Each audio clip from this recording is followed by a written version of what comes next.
All right. Looks like we're good to go.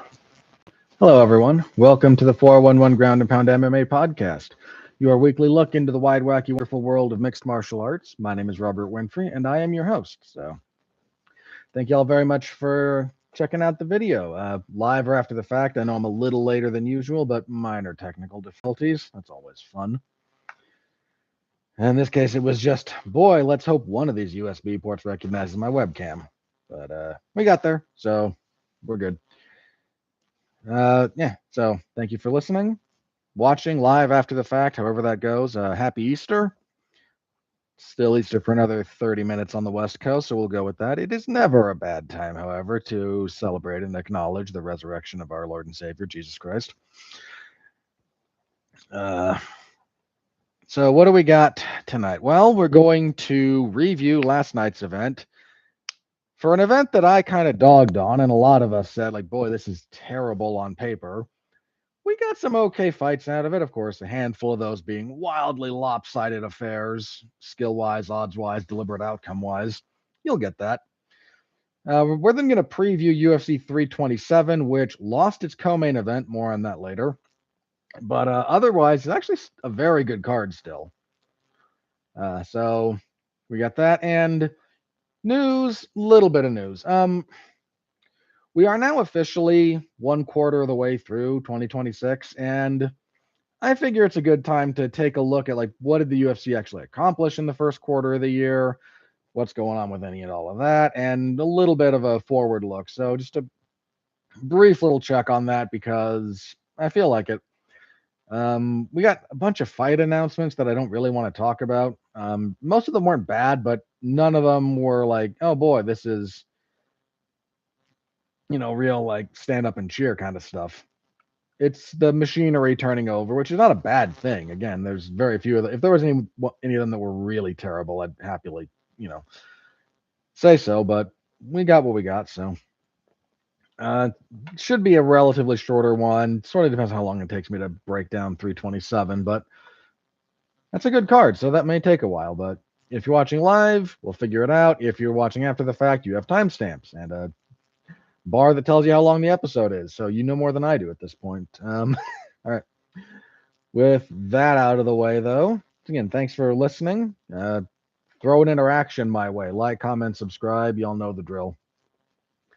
A little bit of that boilerplate apparently goes a long way. So I appreciate the heck out of all of you who are engaging. Some of you leave comments, some of you don't, some of you just like. That's fine. Any way you interact with this is fine. Really, the fact that you're listening is the most important thing. Everything else is just, I do this because I enjoy it, not because I make a ton of money at it. So I just like that anybody listens to my ramblings and wants to contribute in any way, shape, form, or fashion. So, all right, let's jump into the results here, then, shall we? UFC Fight Night 272. How do we do prediction wise? Yeah, okay. I think we're what 9-3, 10-3. Right. Okay. I changed 2 picks, and I gotta explain myself because that's one of my deals with you all. The main event, the closer we got to it, the more I just kind of remembered this is the kind of fight Moicano wins. Like, Moicano's ceiling, I think, is real, especially at this point, but he's not demonstrated that he loses this kind of fight yet. And until he does, if I thought better of Chris Duncan, maybe I would have gone the other way too, but just kind of got closer and I went, I feel better about Moicano. The other one was one stat change. I changed my mind on Elise Pereira and Haley Cowan for one reason. Because I still don't think Pereira is very good, but a 13-year age gap in her favor, when I don't think Haley Cowan is any good either, that was it. Like I occasionally check ages, but for something that far down the prelims, if I don't see them next to each other when I do this, I tend not to look at it, and I should have. That's on me, but I hope you'll give me the mulligan on a 13-year. It's not like it was, 5 years, which wouldn't have swayed me one way or the other. I would have taken the L. But 13 years is a chunk of change. And again, Cowan, I don't think is all that good either. So other than that, What do we do? What do we feel good about? Oh, they added the Kai Kamaka and Dakota Hope fight during the week. I went with the odds, which wound up being Kamaka, and he got the split decision, which I was fine with him getting. Like that was just an odds pick. I didn't have a strong feeling. What did I get wrong that I wanted to? Okay. So, I'm with Delano too. I told you guys I needed to look up at least his contender series fight. I did. Fairly impressed with what I saw. That was a fairly easy swap over. Uh, I forgot that one I just like I didn't even really remember my real pick. I just watched each of their last two fights and went, yeah, Delano. So that's my bad.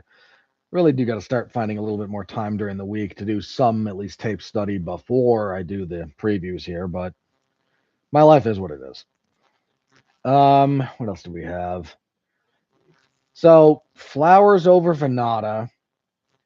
I think I said like when I made that pick, like this is kind of a maybe last time I pick Lando, and that's kind of where that went. Gore over Bakoyev. I don't feel bad about getting that wrong, but I might be done with Bakoyev. Dude, you shouldn't be losing that fight. Then what else did I get wrong? I went with Ricci instead of Jandiroba. Probably should have got that one right, but speculative.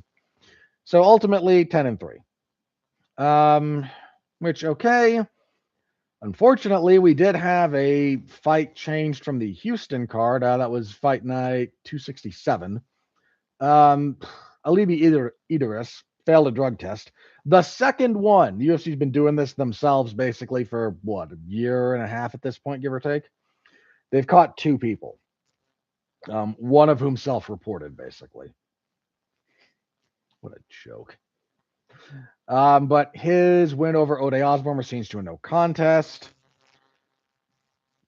I'm 90% sure I picked Idris for that fight. So I went back and I changed my spreadsheet. So now that card, man. That is the one like serious dip.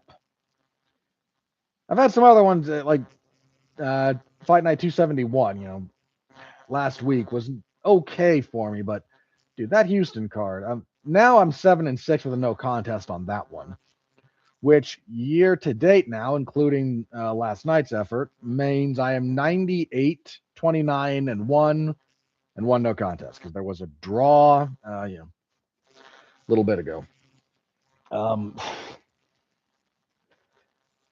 Yeah, I'm a couple of picks off where I wanted to be, but it is what it is. I gotta either up my game or lower my standards. And the probability of me doing neither of those remains high, so I'll just be disappointed in myself by the end of this. We'll see how that goes, but that's where the predictions are. Still haven't gone negative yet, but we're flirting with that a little bit, aren't we? All right, let's get into the fights themselves. I always forget to change that one setting over there. All right, so fights, we were in the Apex, because of course we were. Main event. Hanato Moicano, fairly standard. Moicano win. He defeats Chris Duncan via rear naked choke, 3:14 of the second round. Moicano's personality may be off-putting to a lot of people, and I'm about 50-50 on him personally. Sometimes he amuses me, and I appreciate what he does. Sometimes I find it terribly grating. Frankly, the fact that, dude, there is almost no like genuine personality coming through for most fighters these days. And there's a lot of reasons for it. I don't want to get into all of them here. That's a bigger conversation. But yeah. So the fact that he does like have a bit of a personality. At the end of this fight, when he's doing his post-fight interview, he does hey to all the fans, I love you, but F you. Like English is not, he's gotten better with his English. It's clearly not his first, it's not his first language. I kind of got what he was saying, especially like some of the stuff that kind of got brought up in the lead up to this fight and his frustration in general with stuff. Like, I get it, but the vast majority of MMA fans are not intuitive or all that discerning with what they hear and how they process that. They tend to take entirely too much at face value. But that's a so if you're trying to have a thing that like requires at least even a moderate degree of being able to figure out what you mean versus what's actually coming out of your mouth, this is the wrong audience to point that at. Granted, that is overall a diminishing portion of the population to begin with, but the combat sports fandom in general, I'm not going to limit this to MMA fans, is very poor about this.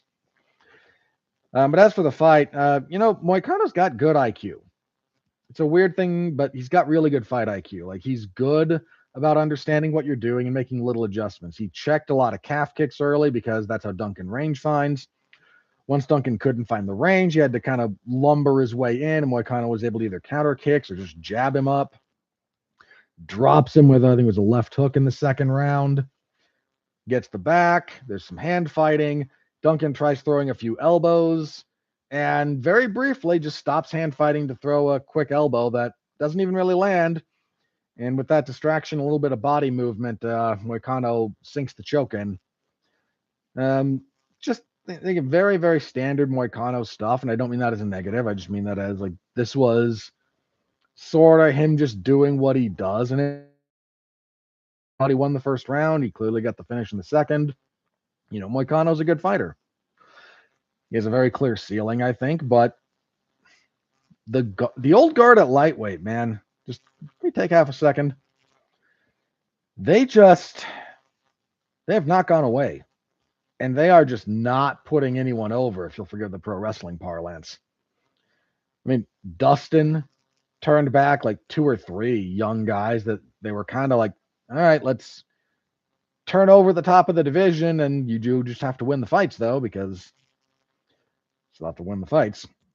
Poirier wouldn't do it. Remains to be seen about Max. Justin Gaethje has turned back several guys at this point. And they gave Fiziev 2 cracks at him, granted one of them on short notice, but Fiziev couldn't do it. Patty couldn't do it. The Moicano, who is not a top 5 guy, but ranked. Hey, fight this unranked guy. See if we can get some turnover. Nope. They are not. I'm not even mad at them. But there's been not the divisional turnover that is normally necessary for health of the division. You've got a lot of guys holding on because whoever's coming up isn't taking it from them. And I mean, Topuria is going to take it from Gaethje. Justin Gaethje is one of my favorite fighters because the man is not capable of having a bad fight, but Topuria is going to crush him.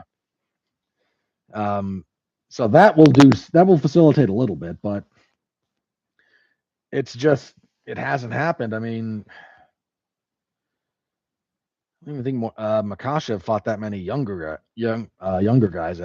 He fought Volk twice, a freaking lightweight. I mean, granted, one of those was a thing, but the UFC still keeping Arman Saryukian doing side quests in RAF and whatnot instead of letting the guy get the title shot that he deserves, because he's the one guy who's kind of made a thing of yeah, I'm taking it from you. I mean, Charles Oliveira's still here and is still not giving anything away to anybody. You want something in this division, you better be willing and able to take it, because other divisions, man, guys kind of just start. I mean, middleweight right now has a handful of guys who are pretty clearly on the decline, but are still willing to take fights and are just giving it away. That's the middleweight tradition. Reg Franklin stuck around for a long time, and granted, he still had very competitive fights in instances, but dude, you could get over on Franklin. Anderson Silva's losing streak. Chris Weidman's losing streak. Now Izzy's. Yeah, there's a lot of guys at middleweight who will, do the job for you. Lightweight is the opposite. Lightweight, every one of them, all right, old warhorse, you're going to fight Young Gun, and you're going to put him over, right? And that doesn't work for me, brother. So good win from Moicano. Not going to take anything away from him. He said he wants to fight either someone ranked above him for a bigger name, bigger payday, or fight someone very, very easy to beat. I respect the honesty. I really do. He mentioned, I Moicano, I think, is closer to the end than the beginning, not just because he's older, but he started to like really put a fair amount of energy into his side projects that will likely wind up paying off more than his MMA career when it's all said and done. But fighter pay being what it is.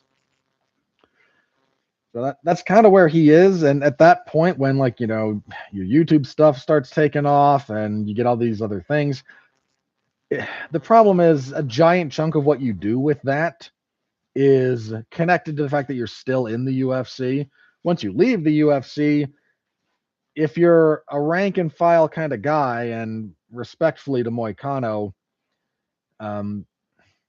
he's a ranked rank and file guy. That struggles a bit. If you're, either a big personality or a very, very high achiever, you can make something out of that. Demetrius Johnson, God help us, Henry Cejudo. Guys like that can kind of make something of it. But he's cultivating an audience. He's just got to, I think, stay in the UFC for a bit to continue growing it, because their platform is still bigger than what he can get on his own. As for Duncan, tough setback, but it was a fairly decent step up in competition for him. Assuming he didn't get too badly hurt, his right eye was pretty messed up from that left hook.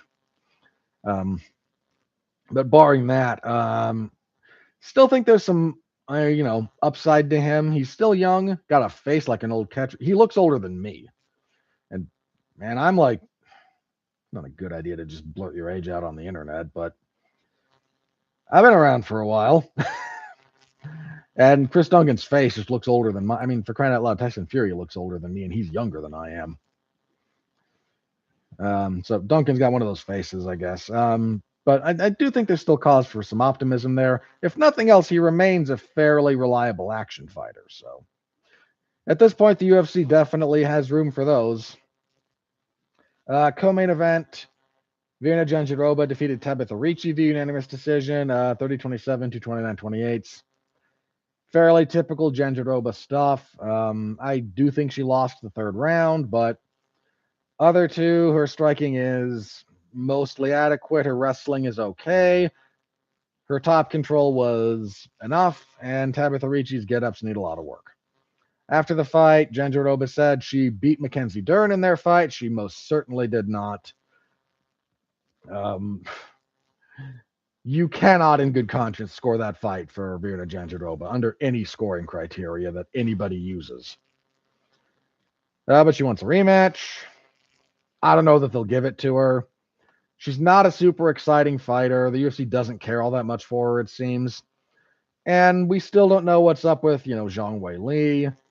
And I just don't think that the UFC is going to be super keen on Mackenzie Dern's first title defense is a rematch with Virna Jandiroba from a mediocre fight for the vacant belt to begin with. That said, I don't know who might get it in front of her. I don't think we can, rely on Tatiana Suarez to be healthy long enough. Jillian Robertson still hasn't had like a big signature win. Who else is there at strawweight, actually? See, strawweight's in this weird spot because Dern's fought a chunk of these people on her way up. She's been around forever, right? Yeah, Zhang and Suarez ranked above Jandiroba. I think either of those is probably going to get preferential treatment to her. You got Jan at 4, Jillian Robertson at 5. They might do Jandiroba and Robertson in a clear-cut number 1 contenders fight. Would be maybe my guess there. Good grief, this division needs help. Like, your hope for the future right now is what? Fatima Klein at 11? Tainara at 13 is okay. But, like, Ricci had a shot here and was not able to... Jandiroba slowing in the third was really the only reason she lost that round. And even then, one of the judges gave it to her, which I didn't agree with. But, frankly, is also not horribly out of bounds. It's like a... would get overturned on review, but is a mistake that you could... the kind of card you could easily see happening in the moment. Put it that way. But, I mean, yeah, both... both Dern and Jandiroba have fought a lot of these people already, and that's just a rough spot to be in. So we shall see. I doubt very much she gets scheduled for the next title shot. Whether she gets it based on something else remains to be seen or not. But not impossible. I can see my brother walking around through the background, but that's okay. He's one of my brothers that likes MMA, so I may ask his opinion on air one of these times just for the heck of it. Next up, yeah, Abdul Rahman Yakhyayev defeated Brenderson Hiberio via rear naked choke, 252 of the first. This actually was a little bit exposing for old Yakhyayev. Brenderson Hiberio is not very good, and Yakhyayev just showed that he's green, which is okay. He has less than 10 professional fights. I expect him to be green. But he kept, when he was trying to enter, especially trying to enter with punches, stayed on the center line, head went down, arms come out, start doing this number, and Hiberio caught him more than once with the old check left hook there. He walked into that a couple of times and then finally shot, was able to get the takedown. Decent riding. There's definite cause for optimism around Yakhyayev, and heaven knows light heavyweight needs every single bit of help it can get. So there's that. Hiberio, as I said, not very good. Ethan Ewing defeated Rafael Estevam via body punch stoppage, 144 of the third. Boy, howdy. Estevam missed weight coming up to bantamweight. Estevam is now 1-3 against the scale in the UFC. That may be the only standard the UFC has left, is what they feel about whether your ability to make weight. Again, maybe the only one they have left, but because he missed twice at flyweight, in 3 flyweight fights, he missed twice, which prompted the move up here. And then he weighed 136.5 for this fight. My man, figure that out. Ewing looked real good. First round, he won, I thought, fairly clearly, but also did a lot of figuring out. Second round, 10-8 for me. Ewing just styled on him, beat him from pillar to post, had him swinging at air, shooting desperately and getting nothing. The proverbial dog walking occurred here. Then third round stoppage, dug a mean left to the body. If you want to get body shot stoppages, first of all, he's been hitting the body all night because body work is underappreciated. But there's a couple of things important to a body shot stoppage in anything, boxing or MMA. Kickboxing, again, whatever. But one of them is timing. If you catch somebody breathing in, hitting them when they're at the apex of their breath, that's when you want to do it. So if you can time it with that, that's when you do it. That's why you exhale when you punch. You exhale and brace because as you're coming in, you might get hit.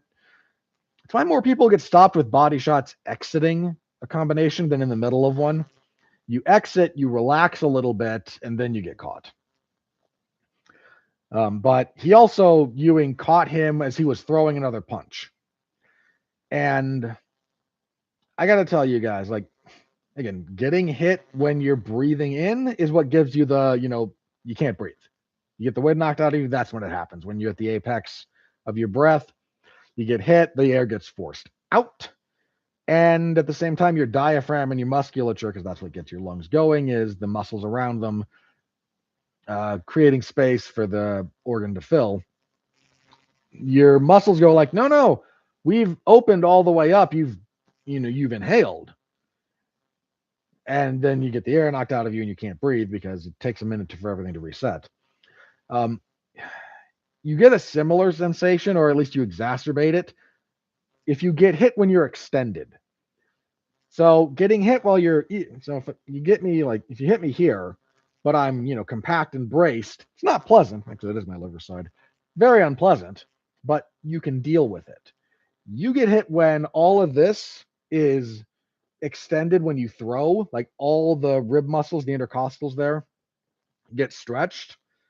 Oh, buddy, that makes everything worse. Like even if you're exhaling and kind of braced, stretching those muscles out and expanding the ribs like that just makes it so much worse. Similar thing happened between Francisco Trinaldo and I just had his name and I'm blanking. Evan Dunham, pretty sure. He's like extended forward, throwing a left hand, and Trinaldo intercepts him with a knee and getting hit because he's like leaning and throwing. It was left in this case. It was here. All that extended just dug the knee in, and oh, brutal, brutal stuff. Kind of what happened here. Ewing looked really, really, really good. Reminds me of Jack Della Maddalena. Real slick boxing, real good takedown defense. Wants all the smoke at 135. Got a big head though. Seems to have a good chin, but he like physically has a large head for his frame. But yeah, his performance against Wellmaker was not an aberration. That dude can go. So very much looking forward to him. Estevam, he might not be with the UFC by the time some of you are watching this. Featherweight, Tommy McMillan defeated Manolo Zucchini via TKO, knees to the body and punches. This was your fight of the night, which is bullshit, by the way. Fight of the night was Kamaka and Hope, but the UFC like McMillan and will go. The UFC bonus people they like more than performances that deserve it. Ewing should have got a performance, and didn't. Trishan Gore should have got a performance and didn't.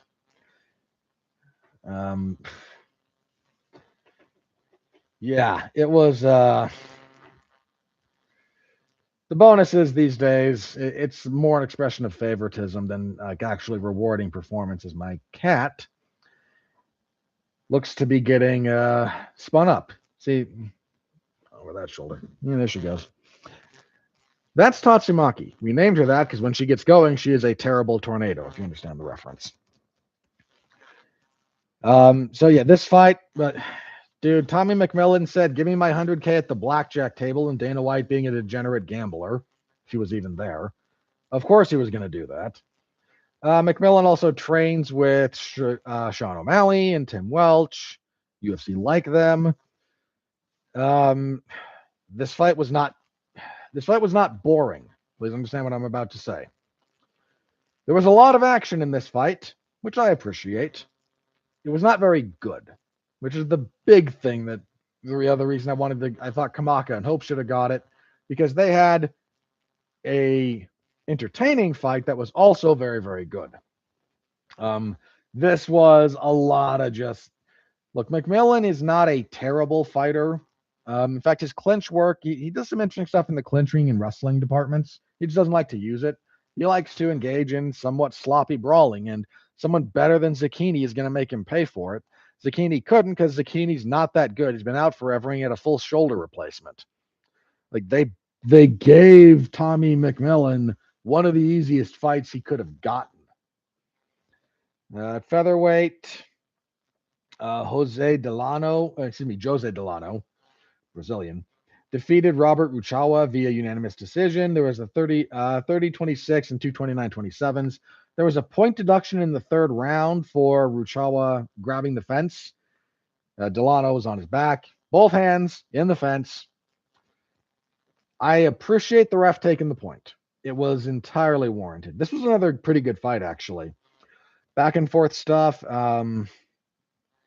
Yeah, Delano, once he lost the first round to my way of thinking, but once he settled down after that, he's pretty good. Still, got some work to do, but not a bad fighter at all. This was another highlight that you could maybe have given fight of the night to instead of McMillan and Zucchini, but I only have standards, not something I can point and clap at like a seal. So that was pretty good. Again, the unfortunate fence grab notwithstanding, but it was handled well by the ref, so we take those these days. Heavyweight, Thomas Peterson defeated Guilherme Pat via majority decision, a 28-28 and 2 29-27s. There was no point deduction here. Thomas Peterson just beat the crap out of Guilherme Pat in the third round. Fairly clear 10-8. He dropped him pretty early with a left hook. Spent the entire rest of the... I think Pat landed like 2 significant strikes that round. Peterson beat him up. This fight kind of wound up hinging on the first round. Because Pat pretty clearly I thought took the second. That's when his jab started working a lot better. That's when he actually got more of his offense going. But the first round, his offense was severely muted. I mean, the only thing he was going to salvage was a draw because he dropped a 10-8 third. But he could have got that if he'd actually been more effective the first round. He just didn't do a whole lot. And Peterson did a little bit more. Like, none of it was great work from either guy in the first round, but Peterson did enough more that I thought him winning was fair. Flyweight next, Alessandro Costa defeated Stuart Nickel. Oh, Nickel was another one. Body shot finish when he was extended throwing and he ate a counter left to the body. More so than Ewing and Estevam. Estevam was kind of like moving out of the pocket. So again, hit, relax, exit, then get caught, and that's real bad. Nickel was full on extended throwing a right hand. Mean left to the body from Costa. Decent little flyweight fight. Costa is one of those guys that another one of those Brazilian/Mexican guys. He's Brazilian, but much like Diego Lopez, he trains and fights out of Lobos MMA, which is Alexa Grasso's gym and whatnot, and he's kind of become an adopted Mexican. So, but good win for him. Stuart Nickel did not fight badly. Second round finish there. Stuart Nickel didn't fight badly. Just a little overmatched. Outpowered mostly. When Costa would land, it meant something. Not as much with Nickel. Darius Flowers missed weight, never great. But he and Lando Venata, he stopped Lando Venata in the second round, 52 seconds into the second round, with a slam and punches on the mat. Couple of things here. This was mostly, I think, going Venata's way. Not huge, but mostly going his way in the first.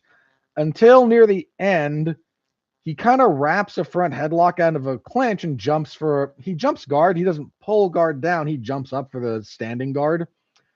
And Darius Flowers has a mean slam game. It's about all he's got going for him, I think, in a lot of respects. But he slams Lando Venata down. Up here, one hand I think was kind of near the head. The other was here on the body. Slam, and he pops one of Venata's ribs visibly. Venata survives, but comes out for the next round and tries to take down some terrible shorts grabbing from Flowers on his defense, by the way. But Flowers then hits a sort of a back heel trip. They're kind of parallel. So like front of Venata, so if faces are palms, they're like this. And so Flowers would be here. He kind of has an arm wrapped around the back, and then he steps around the heel here and trips. And as they both go down, there's actually a kind of clash of heads on the landing. And Venata with a busted rib, and then it's the back of his head into like the side of Flowers, and it messes him up, as it does when you bang the back of your head. Slams in MMA, not used enough. I think most people don't train them properly, so you get this idea that a slam is this wild, uncontrolled thing, and that's when you're desperate. When you're smart about it, they are devastating. I mentioned it when we talked about Elijah Smith when he powerbombed Toshiomi Kazama. Like, there's a way to powerbomb somebody shoot style, especially out of a triangle choke. Most guys, they do the WWE powerbomb, where they kind of just like grab the legs and then hoist up and come down, and that's not the move. The move is you need one frame on the neck or across the face. And then when you go down, you don't bring them down flat. You bring them down up right here, flat. This is how you do it safely. You want to get them like this. So they're actually landing like real high on the back of their head. That's how you get slam knockouts with that. And similar thing with guillotines. You kind of drive you at the top of your head into the mat, depending on the angle. But know how to slam somebody. You can mess somebody up real bad with a good slam. I mean, Frank Shamrock retired Zanorovich with a slam that broke his collarbone. Not that the UFC talks about Frank Shamrock, but like if you know what you're doing, you can mess somebody up. Flowers actually does seem to know how to slam people properly, and it's an underutilized skill. Just throw that out there.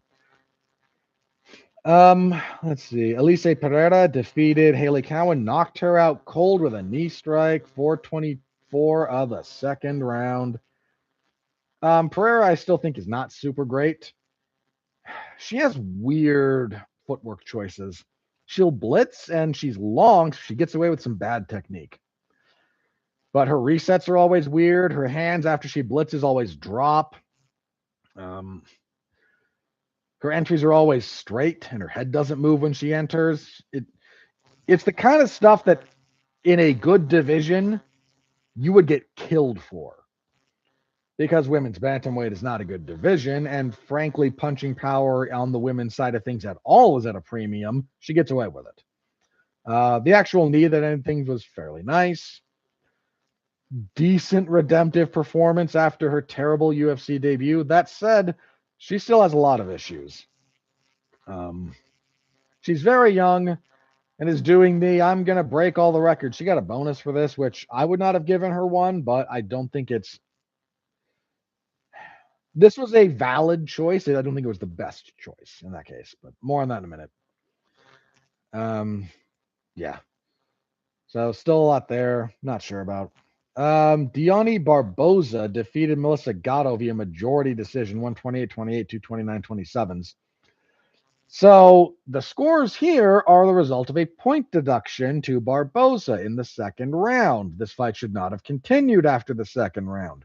During the second round, there's some scrambling on the mat. Barboza escapes, gets to her feet. She was doing better grappling anyway. She was winning this fight, for the record. And Gatto tries to do the old technical get up, and Barboza kicks her squarely in the jaw. It goes right like neck and jaw. Soccer kicks her while so commentary had a little bit of a discussion about this, and I actually do think this is worth discussing very briefly. She was trying the technical get up, which is like one hand out and like the opposite side knee. So if I'm getting up, like my right hand is out, I'm kind of basing up off my left knee, hip scoot back. You've seen it a million times. If you time that right, especially because of the new rules where the hands are not a factor in determining whether or not you're downed. Technical get-ups are important, but you still got to be careful with them because there's time during that get-up when you are very vulnerable to a head kick. We've seen it before. Some guys have done it, but the timing has to be right. It was very much not here. And commentary briefly mentioned, like, okay, I can see a sliver of light under her knee. And Michael Bisping, one of his few moments of like lucidity during commentary, actually said, like, well, okay, but like, what's your knee? And you might be inclined to go, oy vey, like, are we really doing this? But it's a relevant question. Like, okay, so hands don't matter, but if we take these out of the equation, is it still anything other than the soles of your feet mean you're downed? Because if it's you have to have a knee down, at least a knee, is that the actual patella? Is it, the whole thing around the joint? Is it my general thought here? If it's what would be covered by a knee sleeve, you're down. That's my sort of like rule of thumb about this, and that area definitely was still down, like very, very clearly. So she gets kicked real hard in the neck, goes down, looks like she goes out very briefly. Like she gets hit, wobbles a little bit from like not fully standing, and then flops backward, which can happen with neck kicks in particular. Like you get that serious shock, and then like, oh boy, we're down, and then you can recover from them fairly quickly, but the ref took a point, should have been two. Let me start there. Like there was no ambiguity about this from where I sat. Should have been two. Second, they should not have let Melissa Gatto continue. Bless her, she tried. But you get fouled like that, especially you look to have gone out like she did. I'm of the opinion she should not have been allowed to continue. I'm not the doctor. I'm not claiming to be a doctor. This is just my observation about other fighters, and what happens after something like that. So you're free to discard my take on that if you feel so inclined. I am also of the opinion that soccer kicks should be legal, much like knees to the head of a downed opponent but those are not the rules under which we are operating in this case. And what she did was very, very illegal. Should have been 2 points, I think. I wound up getting this one right because I picked Barboza, but I should not have. Like, she should minimum 2 points, if not outright just, oh no, you're disqualified. Like, no. Yeah, soccer kicks aren't exactly a thing that I think there's a lot of ambiguity about here. Um, oh, yeah. But again, this is just me wishing that the rules were more of a thing in MMA, but here we are. And kicking off everything, we had Kai Kamaka III defeating Dakota Hope via split decision, 29-28. I was 29-28 Kamaka. I don't think 29-28 for Hope is wrong. This should have been your fight of the night. This was a good fight. Back and forth, good technical adjustments on both sides, killer body work, really, really good pace, especially for short notice. These guys were just busy. Yeah, look this one up if you didn't see it. This is like the one that I would recommend, since, like, seriously. And that was it. Your bonuses, I mentioned this already, but let me do this officially. Fight of the night went to McMillan and Zucchini. It should not have. Should have been Kamaka and Hope. This shouldn't be complicated. And performances went to Alessandro Costa and Elise Pereira. Not rewarding. Did I not talk about Trishan Gore? I skipped that one. My apologies. Trishan Gore defeats Azamat Bakoyev via technical submission guillotine choke, 327 of the third. My apologies. I skipped this one earlier. It's between the Pereira, Cowan, and Barboza Gatto fights. My bad. Bakoyev had an okay first round, but he slows, apparently. This is a thing that's happened to him more than once now. He has good ground and pound. Like, he badly hurt Gore. I think it was the second round. I mean, badly hurt him. But couldn't quite finish the show. Got stalled out a little bit on top. He's kind of a ground and pound guy, but his takedowns aren't super great. He had a really nice lead leg front kick that he was throwing a lot to the body, and he kind of got away from it after a bit. Did not deal with the calf kicks appropriately, which is one of the ways Gore measures distance. I'm still not super high on Trishan Gore, but he gutted through a real bad situation. He's got a strong guillotine. Caught it in the third, put the guy to sleep. Doing that, his performance, if the bonus is performance of the night, he absolutely should have got that. He was a serious underdog, not the biggest underdog on the card. That was Hiberio at like plus 900 to minus 1600. But he was a serious dog, I think plus 450, something in that range.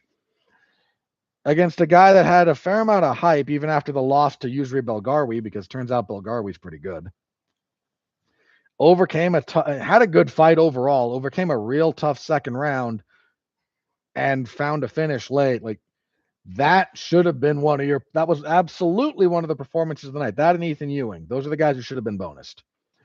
But the UFC is desperate to rehab women's MMA, so Pereira gets a knock. A woman who gets a finish will get a bonus, basically, these days, is kind of what it seems like. And Pereira did have a good finish. It's a good knockout. And Costa, no. Costa's the one here that really kind of stands out. Like, no. Well, again, that and the fight of the night go into the no. Yeah, I like drunken brawls that, end in a round, but after 3 minutes, everything's going to like half speed, and that one was by the end of it, by the way. No. Just no. Yeah, the bonuses were bad in this case. Real bad. Full report, MMAZone411mania.com. Y'all know where to find that. Real briefly, I gave this card a lot of crap. Because I thought it was bad on paper. It was bad on paper. It's still bad on paper. You just have a lot of finishes. There were some good fights here. There were some good singular performances. But if you'll permit me to just real quick, part of the problem here, even with the card turning out to be a fairly enjoyable C tier show for the UFC, that's what this was, C to D. Um, part of the problem is there's no stakes and there's no real investment. Like, oh, watch Yakhyayev, a very green guy, kill someone he's supposed to kill. No, like squash matches have a place, but third from the top, no. Ewing and Estevam, Ewing had a good story and it turned in a really good performance. Like he's one of the guys I think worth talking about coming out of this. But Tommy McMillan has a following online, right? Maybe. I don't know. That's hard to say. Like the online space has become so siloed that it's impossible to tell if someone's fervent fan base in a segment of it actually translates to anything meaningful. I mean, the number of guys on this card, I think the stat was like 15 of these fighters. So more than half of the 26 were coming off of a loss. Of that, like 7 were on losing streaks, 2 or more. You had several people coming off of like long layup. Lando Venata's been out of action for like 3 years. Darius Flowers been out of action for 2-3 years. Like long layoffs, losing streaks, and Zucchini had been out forever. Again, he had a full-on shoulder replacement, which is a heck of a thing to have to fight through after. But like his left shoulder is like a hip replacement for the shoulder, which is weird because the shoulder is like actually more complicated than the hip because you have better range of motion here and more use as a general rule. I mean, again, Flowers and Venata losing. I mean, Darius Flowers finally got a win in the UFC. Yay for him, but he missed weight too. Like, there's just nothing to actually care about. Is a giant component of why this card was derided. The fights themselves, yeah, there was some stuff here worth. Let me give you what's worth looking up. Ewing and Estevam, Costa and Nichols, not bad. If you want to see how to slam properly, Flowers and Venata. Look up the clip of the Pereira finish. The fight itself was not great. Goran Bakoyev's probably worth a watch. Kamaka and Hope is definitely worth a watch. So you actually had a surprisingly high number of fights here. And Delano and Ruchawa is a good fight too. Like it's not great, but it's definitely good to very good. You had a surprisingly decent density when it was all said and done of entertainment coming out of this. But it's like cotton candy. There's no substance to the vast majority of this, and that's the other problem with it. So figured I'd get that out of the way as far as talking points, but that's where that is. So yeah. All right. Anyway, full report, MMAZone411mania.com. Go give it a read. I appreciate it if you would. All right. That took maybe a hair longer than I wanted, but let's move on to UFC 327. So news about this before we get to the fights themselves at the moment. We lost the co-main event. It was going to be Joshua Van and Tatsuro Taira for the flyweight belt, some kind of an injury to Van. They've rescheduled that. They moved it to the New Jersey card, which is Khamzat and Strickland. So that got bumped as we start our UFC 327 review here. Preview, not review. I am not from the future. So we lost that fight. Unfortunate. That's a good fight. Yeah, just unfortunate, but it happens. Hopefully nothing else happens to that fight. We'll see. Main event currently still on the books for the vacant light heavyweight belt, Yuri Prochazka and Carlos Ulberg. It's never the ideal for a champion to just give up the belt, but Pereira has done just that. This will be Poatan Alex Pereira. These are probably the two guys to fight for the vacant belt. Let's start there. This is the minus Pereira, who is still pretty clearly the best light heavyweight in the world. This is these are the next two guys. Ulberg was the guy who should have been fighting for the belt next. And if you don't have Pereira, I'm fine with Yuri. This is probably going to be a good fight for as long as it lasts.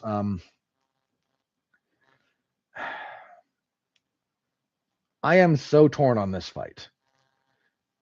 Let me start with I think whoever wins this is going to do so emphatically. We might get a back and forth affair when it's all said and done, but I don't think this is going to be some split decision. Um, here's like the fundamental problem I'm running into thinking about this fight. Like, how do I want to pick? Olberg is not great under sustained fire. Like, if you can back him up, bear in mind, I don't mean follow him when he circles. I mean genuinely back him up, and you can get him into the pocket, into boxing range, and stay there. He is not great there. That space, that is not his home. That is not where he's happy. That is an unhappy man if you make him box with you in the pocket. Just nope, not doesn't like it. What he wants to do is circle, kick from range, get that big old long guard out there because he fights like this. So if this is where if this is kind of normal, up maybe even lower, he's got this one way out there doing this number. He fights like that, and his goal is to circle, get you chasing him, and then check hook you on the way in or kick you at range. That's the vast majority of his game. Now, that's a very broad strokes assessment, but that's most of it. He's got good timing. He's got pretty good instincts for his reach. He's got powerful kicks, and he's real good about frustrating you by being boring. I mean, that's a little bit of an exaggeration, but it's a real thing to be composed in yourself and your game, and that get the other guy out of theirs. He's pretty good at that. And he's good about dinking you on your way in. Like, you get rushing in and he'll boom. And part of the reason I'm a little bit back and forth on this is Yuri Prochazka, God bless him, is a madman who is going to move forward, and he's going to get check hooked a lot. Because Yuri's defense is my chin holds up, and eventually you'll get tired of punching me in the face, and I'm going to punch you back. Okay, that's an exaggeration. He's actually been much better about it recently. He still fights with his hands, a little bit low. He doesn't do this a whole lot. But his head and trunk movement, his last couple of fights have improved dramatically. And that needs to be said. He needs to get credit for it. He got beat up for a couple of rounds against Khalil Roundtree and then realized he was in a fight and promptly stopped him in the third. Prochazka, again, he's a wild man. He will throw anything and everything at you. He loves the violence. He is more than capable of dishing it out. And if he's able to actually effectively, consistently close distance, if he makes Carlos Olberg fight him inside of kicking range, Olberg, that is where he struggles. He does not have the greatest composure in a sustained firefight. He can deal with your rush. He can deal with your blitz very, very effectively. And that's where the problem is. Like, Yuri might just follow him around, enter with not great head position constantly, and get hit until he falls over. Yuri's also susceptible to calf kicks. Olberg, not the strongest calf kicker in the world, but when you give him that option, if you give him that weapon, he will take advantage of it. And Yuri's been hurt pretty badly with calf kicks in the past. So I expect if Yuri wins this fight, which he very well might, he's going to go through some fire to get there, but that's kind of par for the... When was the last time that guy had an easy win? I mean, the closest might be his UFC debut. I don't mean easy fight. I mean, like, when it was all said and done, like, he got a fairly quick, fairly easy win. Yeah, I think even Volkan, Oezdemir gave him a few problems early. Nothing super, but dude came in beating. Yeah, Dominic Reyes technically got him out of there very briefly with an up kick. Like, he was flash knocked out. He survived and kept going, but That wasn't easy. His light heavyweight title fight with Glover Teixeira is one of the best you'll ever see. It is blood and guts, back and forth wildness. Then Pereira kills him. Dude, Rakic gave him problems too. Like nothing he couldn't overcome, but Rakic gave him problems. Then Pereira kills him again. Okay, he looked actually quite good in the Jamal Hill fight. That might be the closest he had to, I'm not gonna say an easy win because I think that's slightly exaggerated, but like it's that or Uzdemir. Like the last time he had a fight where he didn't wade through hell to get there, because he did against Roundtree.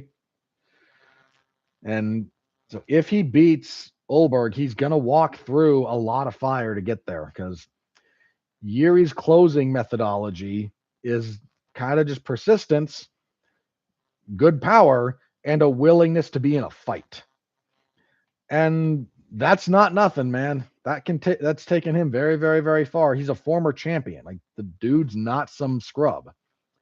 But stylistically, he's walking at a guy who moves well, kicks pretty well from the outside, and has real good timing on a check left hook as you're lunging in. If you're not Alex Pereira, that's about the ideal way to go about fighting Yuri Prochazka. Now, the questions arise like, how sustainable is it? That's the big one. Because Olberg's fought long before. Like, he has no problem fighting his fight for 3 rounds. 5 rounds is different. And 5 rounds with Yuri kind of breathing down your neck because Yuri is not going to give you a lot of space. He's not a full-on berserker, but the man is determined. And boy, is that an important thing. But so that's an open question. But man, Yuri's going to get hit. And some of the way he fights is he's going to be very hit by Olberg and Olberg's tactics. And Olberg thus far has been disciplined enough to maintain his game plan unless you can really get to him. I mean, Olberg's only loss still is the Kennedy and Zechkiwu fight, where Kennedy kind of just got in his face, was able to close in through kicking range, got him out of sorts, and then elbowed him against the fence until he kind of fell over. That is a very, very real path to victory for Yuri Prochazka here. A lot of pressure, but he can't follow. He does have to appropriately cut Olberg off, and that's a little bit difficult because Olberg moves a lot. Making him do that for 5 rounds with Yuri is also a long time. Like, part of the reason I think whoever wins this is going to win this emphatically is because if Olberg is able to land as consistently as it seems like he will, he has got a decent chance of stopping Yuri. Olberg doesn't hit as hard as, Pereira or Roundtree, but, Roundtree struggled to land as cleanly as I think Olberg will, because Roundtree doesn't fight like Olberg. Like, Roundtree's hands up, Muay Thai style, marching forward, gets in your face.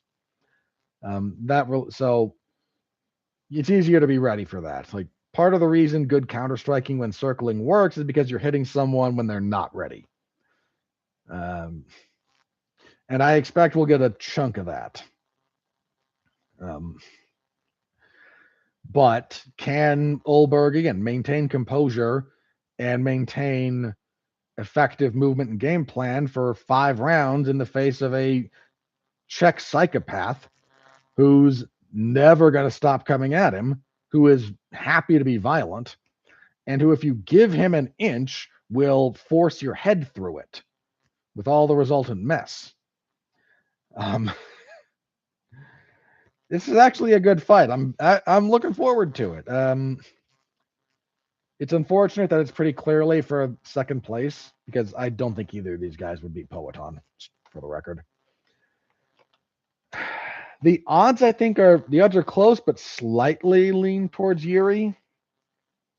Yeah, the 5-round experience is a big deal for Yuri here. Let's be clear. If this were 3 rounds, believe it or not, I would pick Olberg. I think he could stay disciplined for 3 rounds in the face of Yuri. 10 more minutes on top of that is where the question marks kind of start coming up in some respects.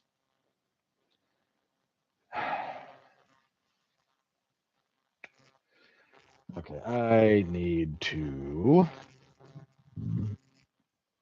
Let me check something real fast about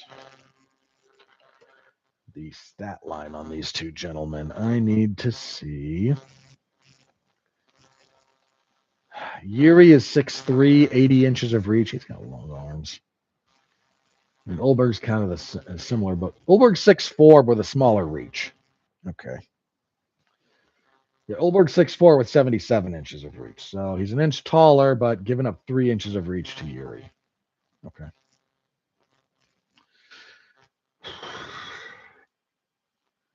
Yuri's more proven. That's true.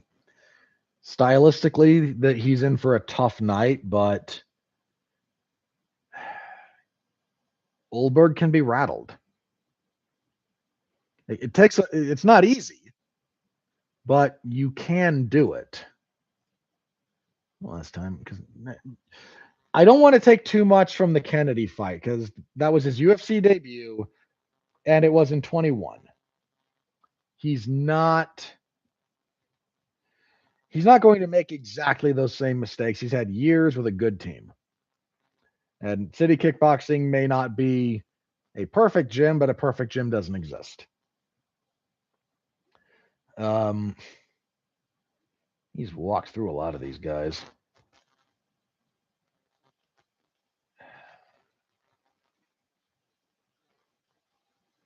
Okay, I'm gonna lean Yuri right now. I think the 5 rounds is a big deal.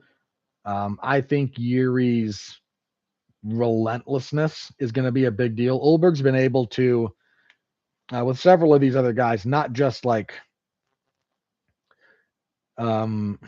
deter them with some of his movement, but like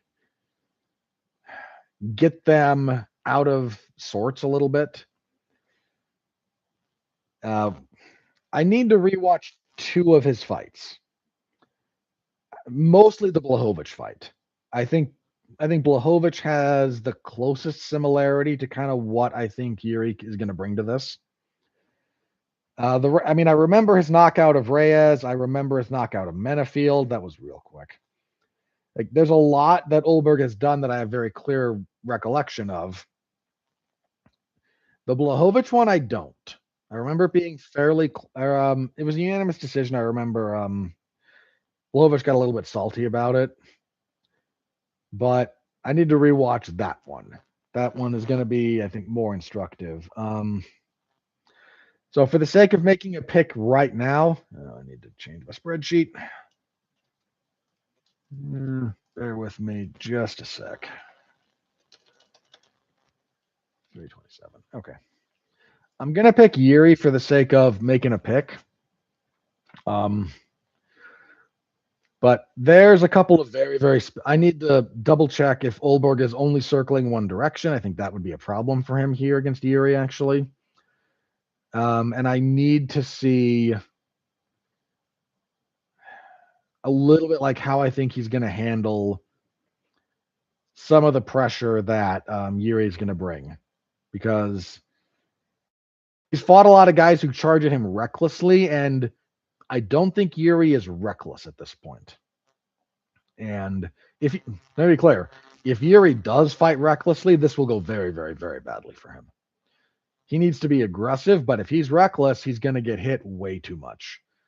And even if he's kind of got good recovery, Yuri's a little chinny, but he's chinny the same way that Volk is, where you can be hit, you can be hurt, but if you don't get finished off of it, you have like the durability and recoverability to get up and keep going.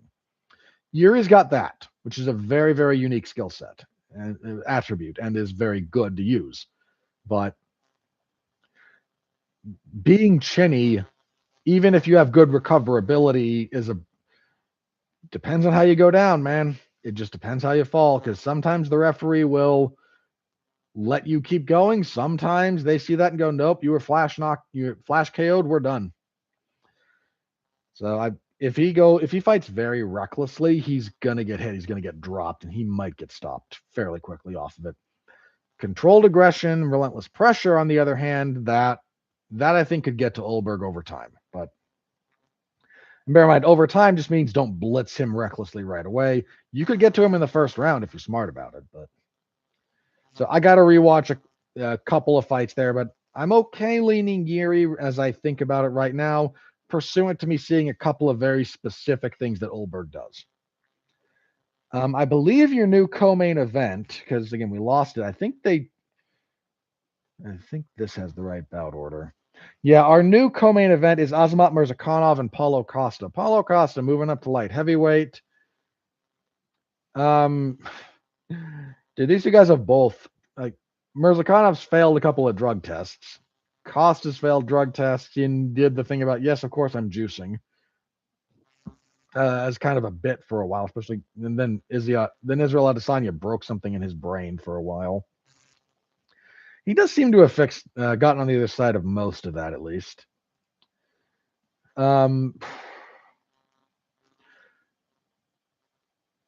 Look, I think Mirzakanov's actually a decent light heavyweight.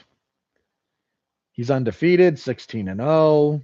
In the UFC, he has stopped Tefan Chukwi, stopped Evan Clark, beat Dustin Jacoby, stopped Alonzo Menafield, stopped Renderson Hiberio, stopped Alexander Rakic. I think fairly highly of Mirzakhanov as a rising guy.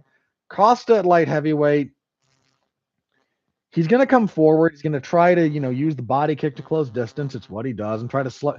Costa in space, very, very handle. You can get a handle on that guy fairly quickly. He likes to back you up because if he can get you against the fence and then close, again, just kicking range, just that much closer to like punching range in there. If you're against the fence, he can do some damage there. But his game is also fairly well studied at this point. So if Mirzakhanov has done his homework, I assume he has, he should be smart enough to stay away from most of that. I don't know what Costa looks like up at 205 against a genuine 205er. His last time up at 205 was against Vettori when he said, no, I'm not making 185. Do something about it. And Vettori just took the fight up at 205 because he needed to get paid. Yeah, I'm okay going with Mirzakhanov here.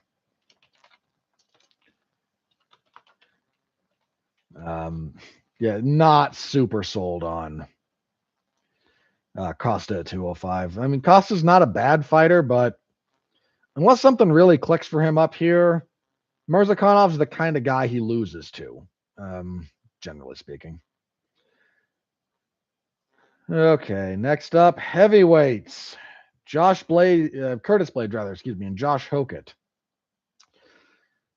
This is a pretty big step up for Hokett, who's had like 2 UFC fights, and now he's fighting a ranked guy. I mean, Curtis Blades has certainly had ups and downs, but he beat Rizvan Kuniev last time. His only losses since 2021. Okay, no, you know what? Let's do this. His only losses in the UFC ever. Okay, his only professional losses: Francis Ngannou twice. Oh no, the guy was still the lineal heavyweight champion of the world and probably still the best heavyweight in MMA. Derek Lewis, who he was beating until he walked into an uppercut, and Derek Lewis does that stuff. Sergey Pavlovich and Tom Aspinall for the interim belt. Those are the 5 losses on his record. He's only lost to 4 people because he lost to Francis twice. This dude doesn't lose to just anybody right now, unless he's really fallen off. He's quick and athletic for a heavyweight. He's got good wrestling. The thing is, like, Josh Hokett is also athletic for a heavyweight. He's not a big heavyweight, which is actually, I think, to his benefit. He's young. Josh Hokett is not even 30. Makes me feel very pathetic. 8-0. Hokett's game at the moment, because he's still refining a lot of it. I mentioned this before with his win over Denzel Freeman. I am not saying He is like this guy, and he has the same potential as this guy, but I got some very, very early Cain Velasquez vibes off of him in his last fight. If you look at early Cain Velasquez, not championship form Cain Velasquez, early Cain, like his couple of fights outside the UFC and then his first few in the UFC. He does not win early fights with superior technical ability. He has some technique. He beats those early guys because he makes them work at heavyweight. And good cardio against low level heavyweights is a weapon that will win you, it can take you quite far. I mean, Cain kept that basically his whole career. And not going to relitigate Cain's career, but if you look at his early fights, again, he's not out there butchering guys necessarily right away. Guys will fight with him. He just makes them fight at a pace they can't sustain. And even if a lot of the stuff he does early isn't super effective, like his punches aren't super clean, he's not having very good entries. He got jaw jacked several times by Czech Congo, but he had good wrestling and he made you work a lot. And even if all he was doing was attriting you, that is a very effective strategy against guys with poor gas tanks, which most heavyweights have. That's what he did to Freeman Hokett. He didn't hit him very hard. He didn't hit him very clean. He didn't hit him super hard. He didn't have big takedowns. He just made Freeman work, did a lot of clinch fighting, a lot of up and down stuff, made him work, and got him to give up, basically, based on work rather than like super effective damage, which is fine. Again, low-level heavyweights, that's a perfectly valid way to go about winning.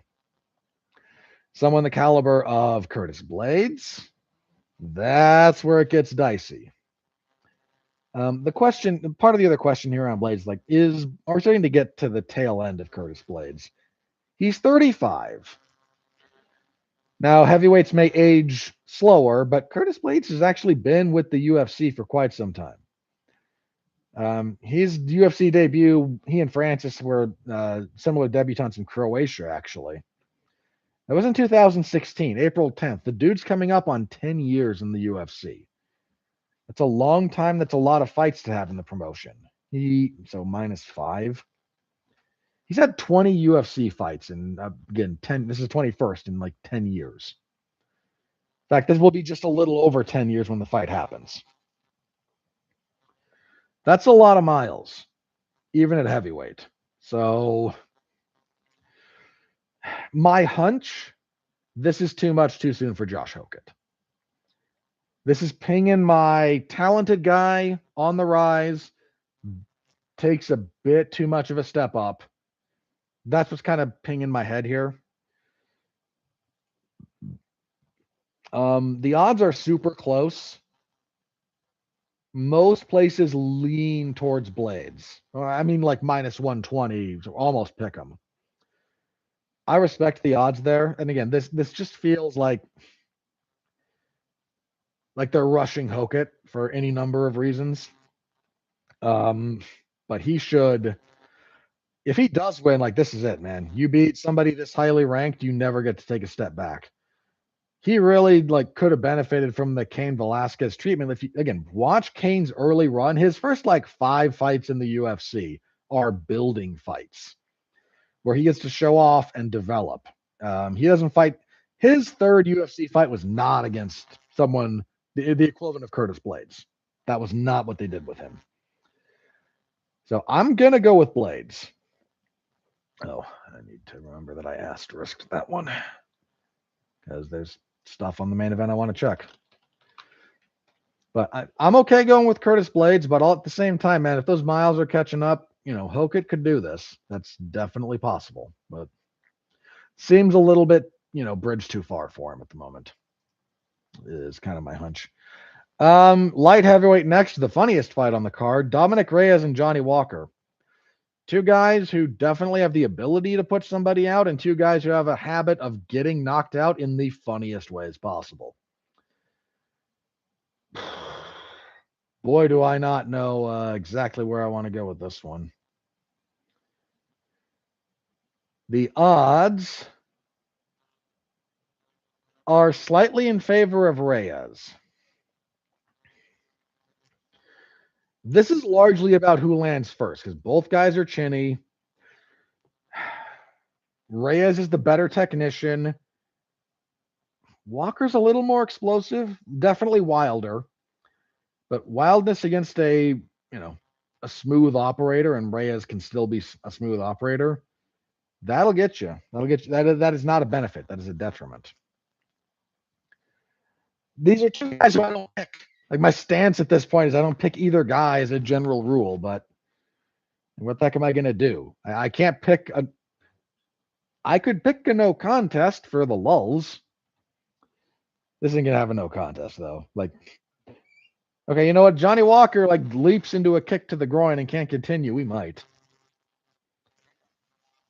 I don't have a system set up for if I pick draws or no contest, how that differentiates from them being just draws or no contests. I need to figure that out. Because if I start giving myself credit for picking the weird outcomes, I need to know like I picked it for extra points versus it just happened, and it doesn't affect things one way or the other. When I figure that out, I will start adding that to my repertoire of predictions. At the moment, I'm not going to, but I got to think about that. I'll go with Reyes. I think Walker just fights stupidly. Reyes is damaged and in some respects a little bit washed, and Reyes is very beatable. I don't know that he's beatable by guys who fight like Johnny Walker right now, and that's kind of the big thing. Next up, Cub Swanson, Nate Landwehr. This is Cub Swanson's retirement fight. I will miss Cub Swanson. I have watched him since he was, in the WEC.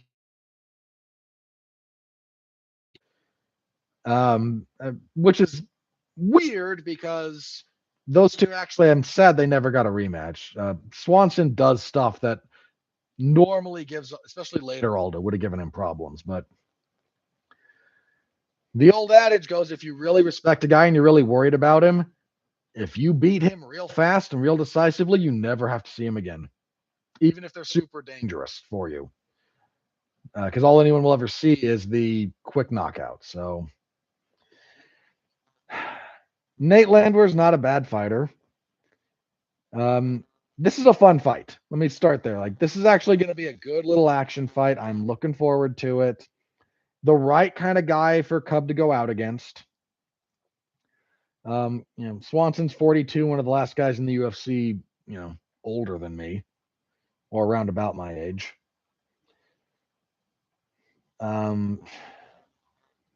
He is coming off a win over Billy Quarantillo. That was December of 24, though. So, we're north of a year. I kind of thought he could have got that Feely fight.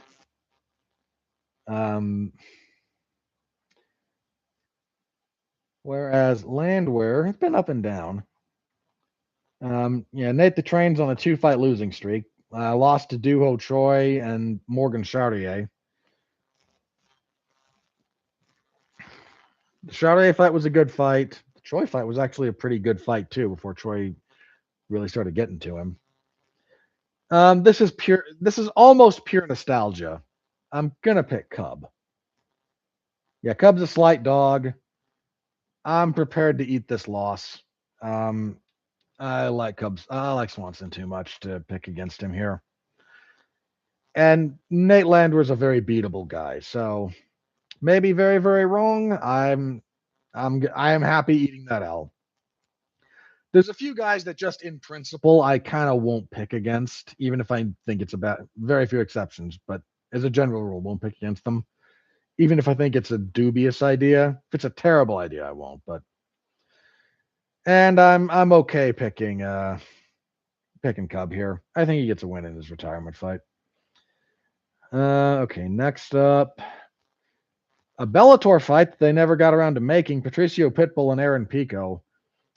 These two gentlemen, boy, poor Aaron Pico, man. Went from uber prospect to guy who had to rebuild himself. Did kind of rebuild himself, had the weird loss to Jeremy Kennedy where his shoulder went out and they desperately tried to yank it back in the corner. because that was right around the same time that the same thing happened to TJ Dillashaw when he fought Aljamain Sterling. But then he won a few more fights, got some good finishes, came to the UFC, and got too aggressive against Lerone Murphy, walked into a spinning back elbow. Bad knockout, real bad. Then Pitbull had a real lackluster UFC debut against Yair Rodriguez, but rebounded by beating Dan Ige in a respectable fight. The problem with Pitbull right now, not just right now, but he's got power, but he likes relying on it a little bit too much. He's also low activity at this point, and some of that's a conscious choice. Fine. Being reckless against Pitbull will get you in trouble. Pico can't be reckless, but Pico's heavy-handed too. He has mean body shots. Curious to see if Pico uses his wrestling. Pitbull's top game in jiu-jitsu is good. His bottom game in MMA in general is offensive guard work in MMA is, I'm not going to say dead, but is certainly mostly dead, and at a bare minimum, an incredibly lost art. For any lost is, it's not that people don't know how to do it, but the general skill level is just at a point where if your game plan is to work from guard, you're probably going to lose. This might be one of the last times I pick Aaron Pico if he loses this one.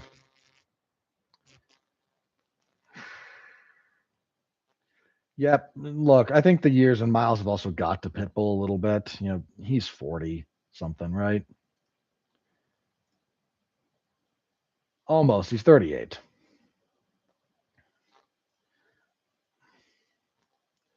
All right. You know what? Yeah. Maybe, again, not quite for the last time guaranteed, but dude, if Pico loses here, I don't know what the heck. His back's kind of against the wall in some very, very real ways. Okay. Next, because that bout order is inaccurate. Kevin Holland and Randy Brown will probably fall apart. Two long guys. Both guys like striking. We're going to get, this will probably be a decent fight. Let's start there. This will probably be fun. Holland's had some weird ups and downs. So has Randy Brown. The odds are with Brown. I think he's on the better current streak. He's coming off a loss to Gabriel Bonfim. He knocked out Nicholas Dalby. Lost to Brian Battle. What did he say? No, he lost that fair and square. He's generally done the better work the last couple of years. And, that's not nothing, man. Holland, 2-fight losing streak to Daniel Rodriguez and Mike Malott. Is this welterweight or is this lightweight? This is still welterweight, right? Yeah. I do think I prefer Holland at welterweight. No, sorry, I prefer him at lightweight. He's at welterweight so he can fight more often because he doesn't have to cut as much weight. I'm going to respect the odds here and go with Brown.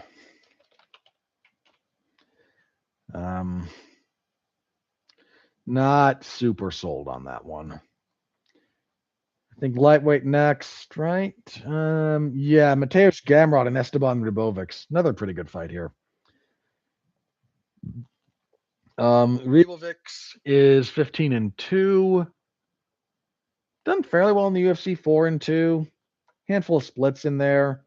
Coming off a win over Elvis Brenner, but he lost to Nasrat Hakparas before that, and that was a fight that I think he was positioned to win and then couldn't get it done. Gamrot, 25-4.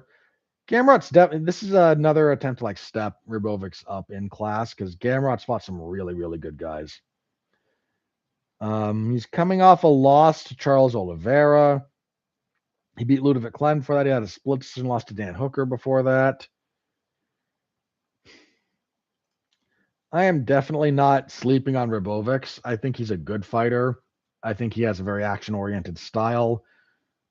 I think he struggles against guys as good as Gamrot, and I think Gamrot probably wins this. So I'm going with Gamrot. But that's a fight you probably don't want. There's a lot of good fights on this card. That's definitely one of them. I don't think either of those guys has really been in a boring fight. Let's see. Tatiana Suarez and Lupi Godinez next.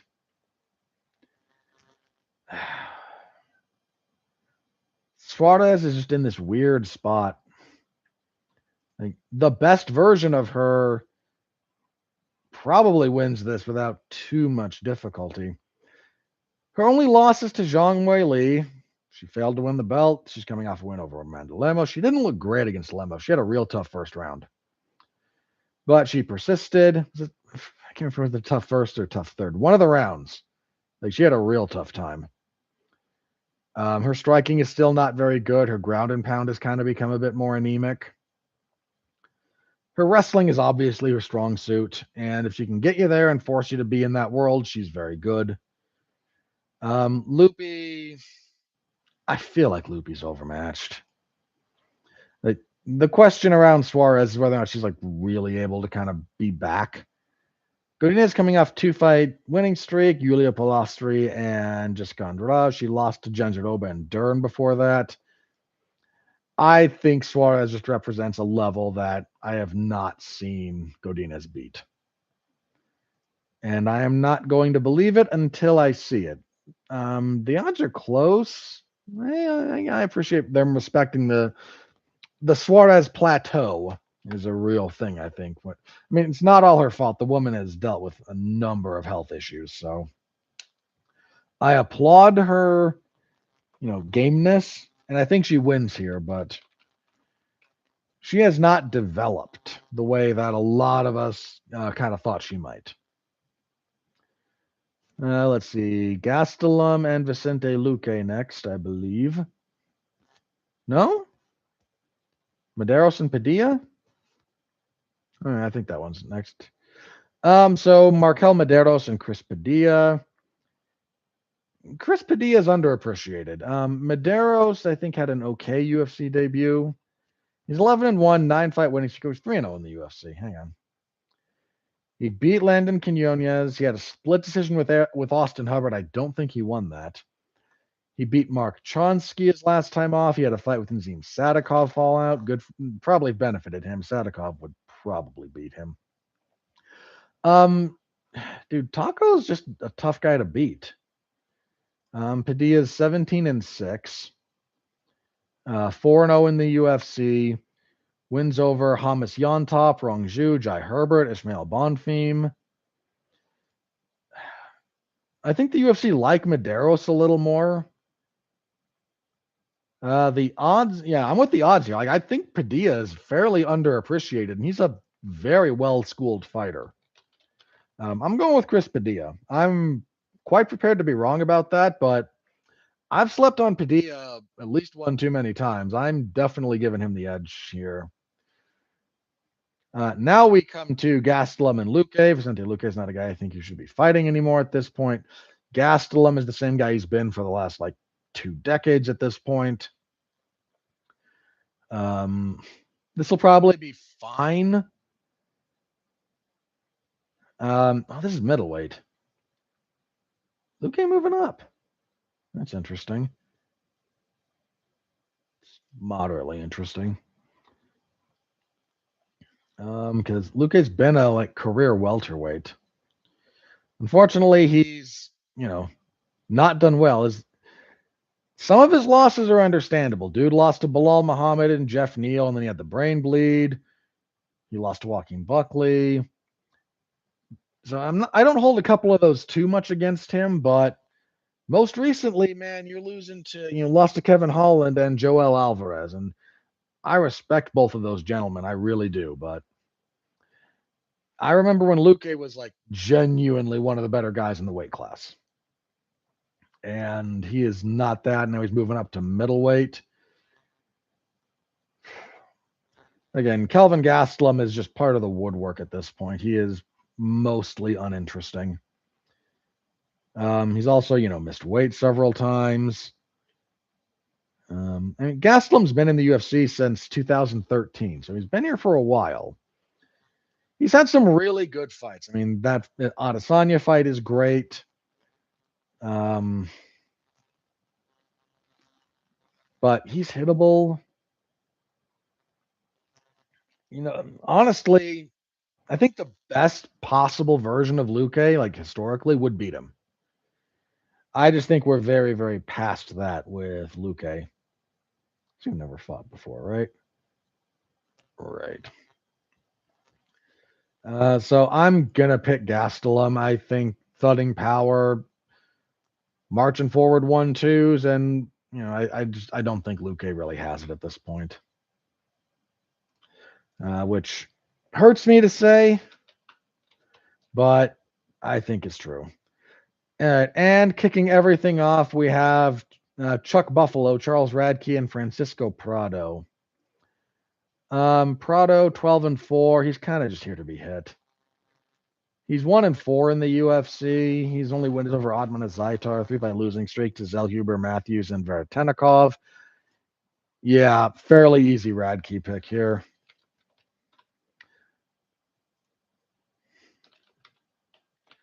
I'm happy to watch a Prado fight because they're rarely like boring, but I don't think he's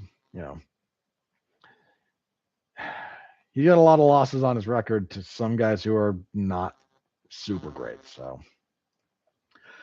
that's where we are. It's for used to be a pay-per-view we'd style these as, not a bad one. Not a bad card. Sucks that we lost the original co-main event, but what can you do about it? Yeah, MMA Zone of 411mania.com. Stop by, say hello this Saturday. I will have you covered from start to finish because that's what I do. All right. Let's talk about the state of the Give me just a sec. I'm going to mute. I got to blow my nose.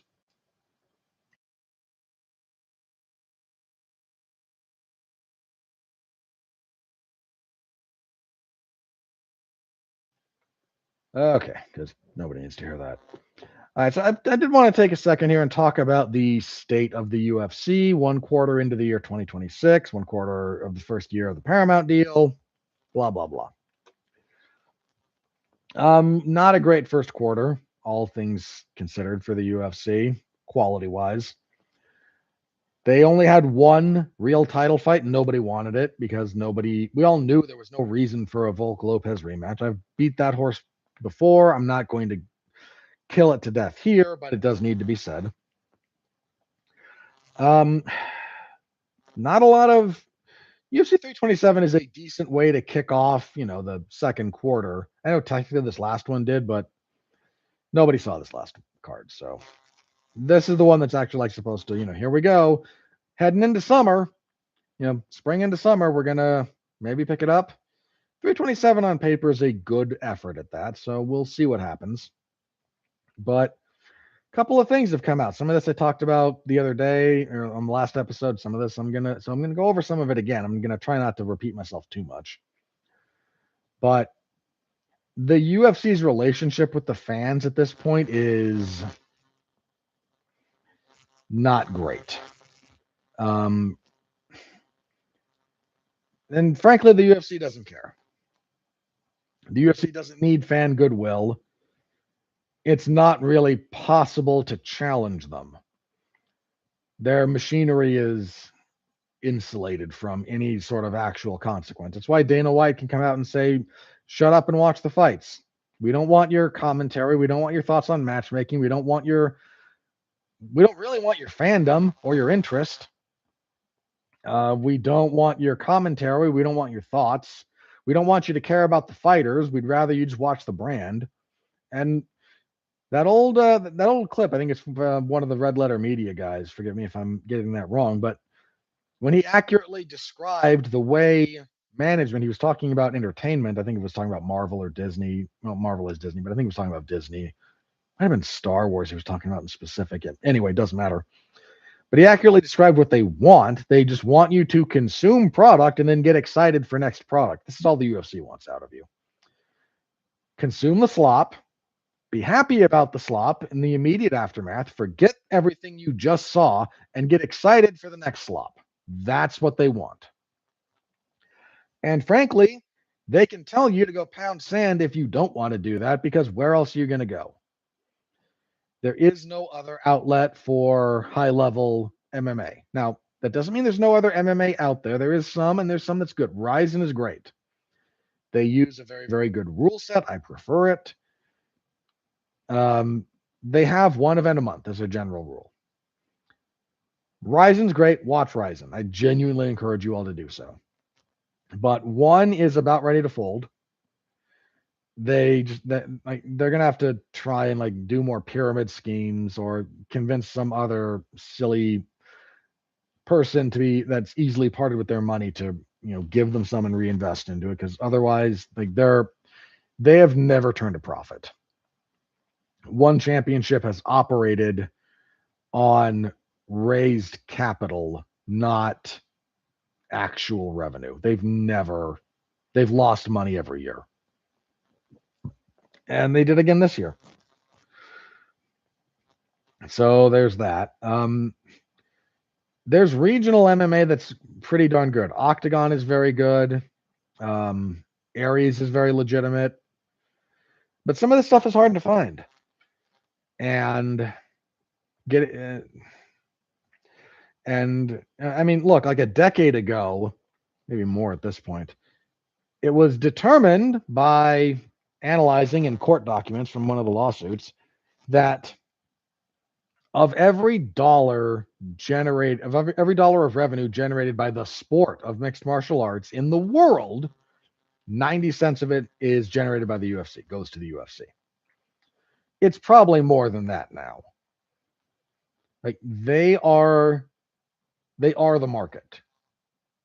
That's it. Like, there's other places that you can go, but Octagon, again, I'm happy that Cage Warriors, Octagon, what's the other like Polish one? KSW. Like, I'm happy with that all those places exist. I wish them success. I wish them more success than they have. I really do. But they're not going to make a dent on the global MMA market the way the UFC has structured things. That's just the reality of it. So the UFC gets to tell everyone to piss off whenever they say anything.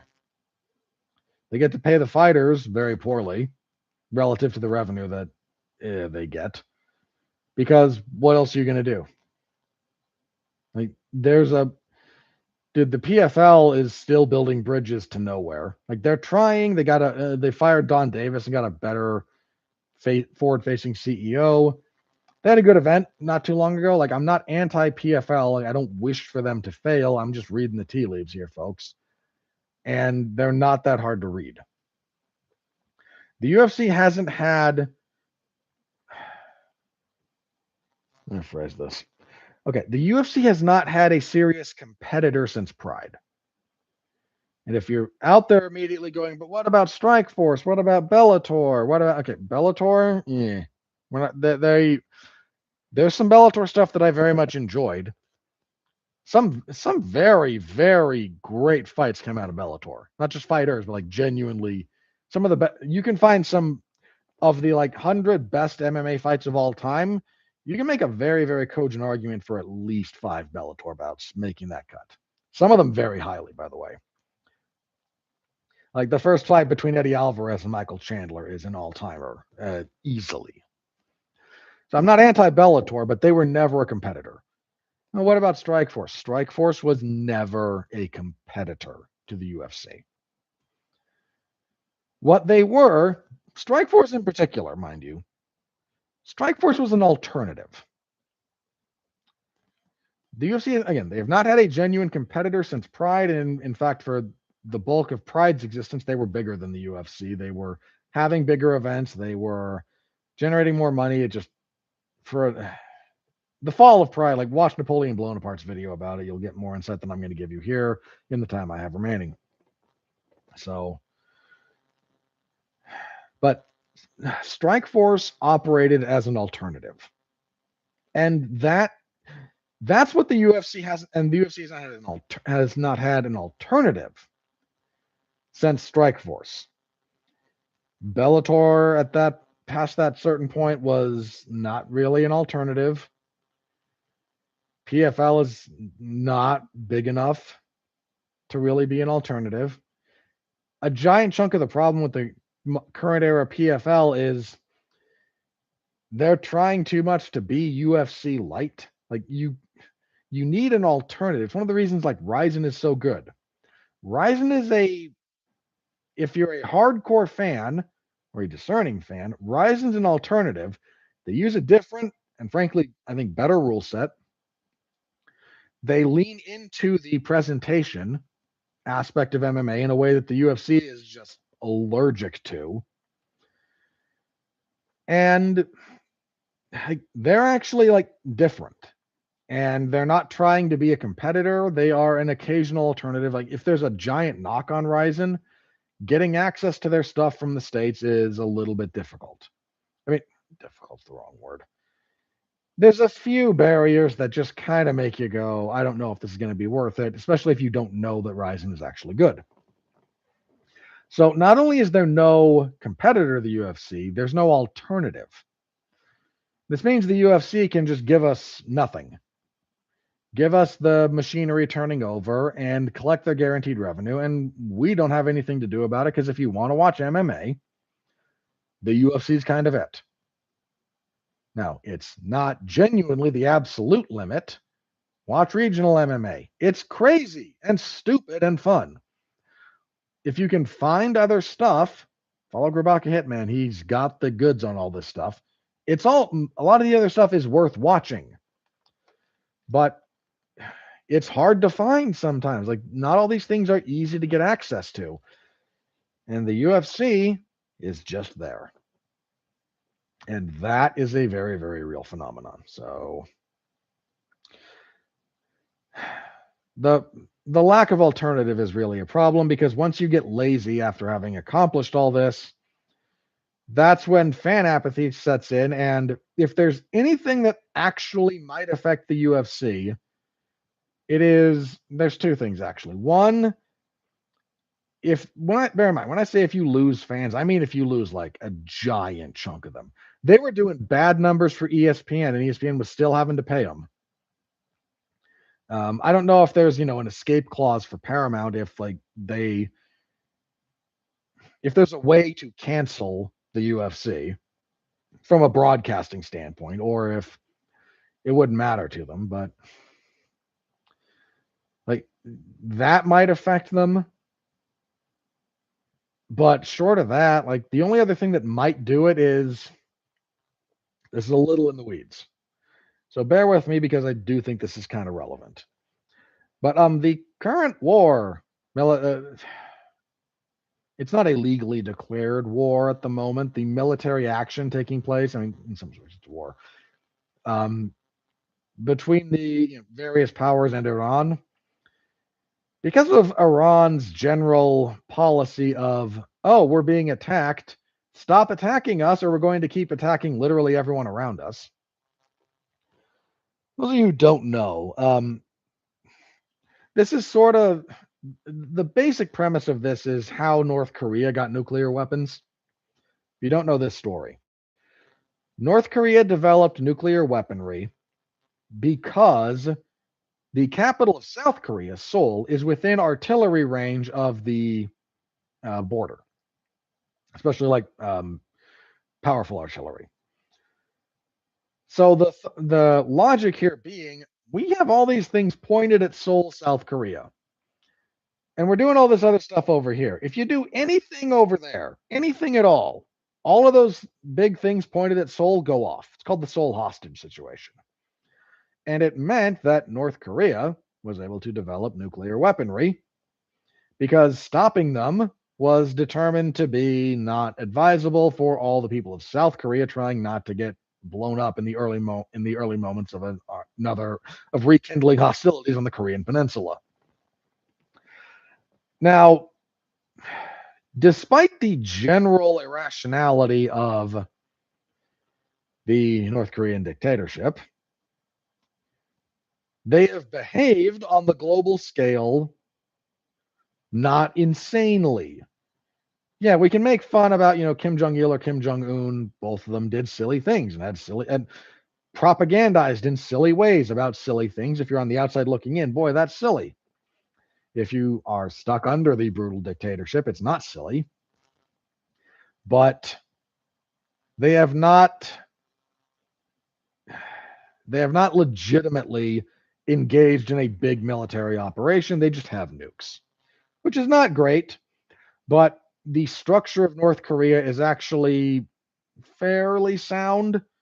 Whatever weirdness is going on with, the figurehead, there seems to be enough like actual regime stability to not have someone just pop off a mushroom cloud because they felt like it.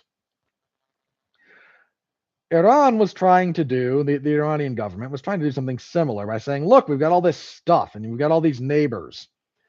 Now, if you try to stop us developing nuclear weapons or really mess with us, we're going to just throw a bunch of missiles and drones at everyone around us. And eventually, at this point, the United States, things escalated the way they escalated. And you can see this. This is not a hidden phenomenon. Once military operations started, Iran started throwing all their stuff at Israel and Bahrain and Saudi Arabia and the UAE and a lot of places. And all those places are now having to reassess things. A lot of those. Why is this relevant? I'm not going to delve into like the deep politics of what's going on. Why is this relevant to what we're talking about with the state of the UFC? It has to do with TKO, because TKO has made several lucrative deals with Middle Eastern money. The Saudi Sovereign Wealth Fund is paying the WWE to bring WrestleMania there next year. A lot of money. They paid earlier this year for the Royal Rumble. The UFC goes to the Middle East fairly regularly. Saudi, Riyadh, the alignment with Riyadh season. The UAE, they go to Abu Dhabi, they go to Qatar, they have been to Qatar at least. Like these are all places right now that are like, well, everything's changed all of a sudden because there's a big old conflict going on, and Iran is, attacking everyone because that's what they do. And there's extensions of this that are suddenly draining to all the resources and all the money that a bunch of these places had built up and accumulated because suddenly, hey, turns out funding armed conflict is an expensive endeavor. And all that money that you had set aside to, sports wash yourself by bringing in heavyweight boxing fights and professional wrestling and UFC events suddenly has to go to, air defense and replenishment of military supplies and logistics and all that crap. All of those places are recalibrating what they're doing.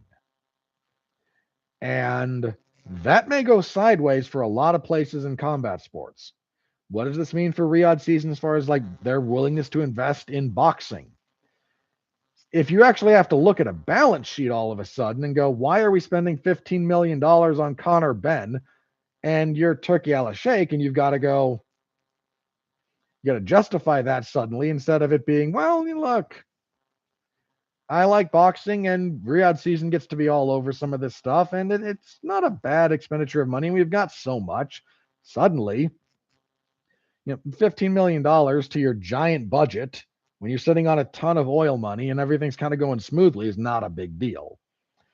$15 million when you've drained a giant portion of your coffers trying to repair damage done to you and spin up your military a little bit and get your industrial capacity up to speed and all that stuff, suddenly that's not what it used to be. So there's a lot of places doing a lot of recalibration there. That might bite TKO a little bit in the butt, depending on how things shake out, and that very much remains to be seen. So that's the thing. The UFC is still planning on going back to. They've got upcoming. Where are they going in the? I gotta look this up now because they have like more events planned in that area. Yeah, they're going back to Azerbaijan in June. Like that's very close to that. You can't actually like all flights have to be rerouted there because you used to fly there by going over Iran, kind of over Iran. Like Azerbaijan's not in the best spot. I mean, they also kind of got hit a little bit right before the previous UFC event because Israeli intelligence thought there were Hezbollah leadership there in someplace. It wasn't in Baku, I don't think, but somewhere in Azerbaijan. You know, say nothing of the Azerbaijani government, ousting a bunch of Armenians from an area, and no one's saying boo about it. Something for another day, maybe. Yeah, they're going back there, maybe, and they're getting paid for that. I mean, you've got a few months still to try and see how this shakes out if you're them, I guess, but like they still are planning a lot of stuff like that. The whole TKO group. Attaching yourself to that kind of money, like in a region that is, intermittently prone to violence. I don't know, guys. We'll wait and see, but that's all we can do is wait and see. I mean, for the most part, the UFC as an individual entity isn't going to care that much.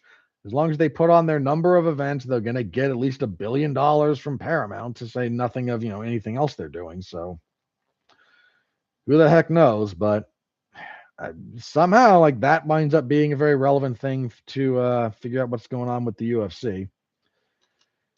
So we'll keep an eye on it. But yeah, pretty poor first quarter for the UFC this year. We'll see how the second quarter looks. It's looking up a little bit. If nothing else, we'll see what holds together. And UFC 327, I think, is going to be the tempo setter more than anything else. So all we can do is wait and see. All right. And lastly, this is small news, but it amused me a little bit. Merab really, former UFC bantamweight champion, announced that he broke his nose again. If you looked at him, you could tell it was broken at least once previously.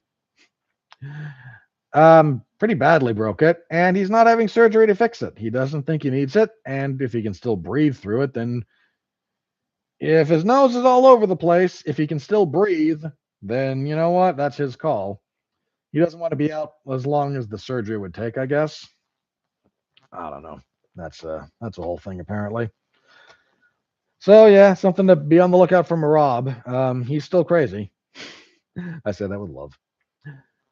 All right. I think that's everything I had written down. So let me check the old social medias, see if anything crazy is broken. If not, we're going to do plugs and get out of here.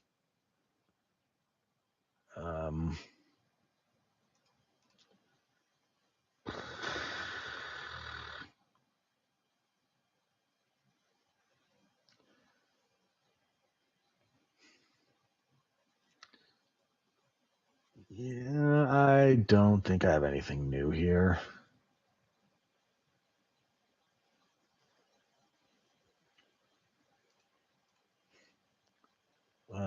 Not at least related to this.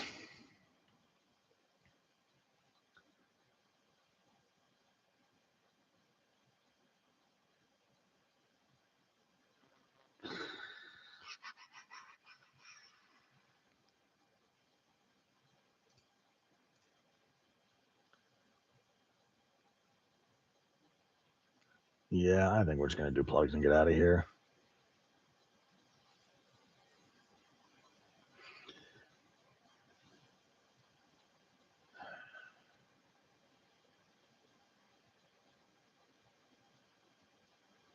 All right. Yep.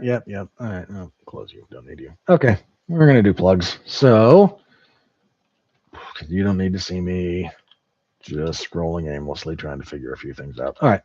Plugs. As far as this week goes, Damn You Hollywood, we will be on Monday. We will be reviewing. Oh, sorry, Droopy showed up. What do I think about Pereira going for a third belt? Heavyweight sucks. The UFC's still at odds with John Jones. They still won't bring Francis Ngannou back. They desperately need to try and resuscitate that division. Poatan is kind of what passes for a star these days. I say that with respect to Poatan because he's worked very hard across multiple disciplines, worked very hard to improve at MMA. There's a non-trivial chance he wins. He's definitely got a matchup that is on the favorable side.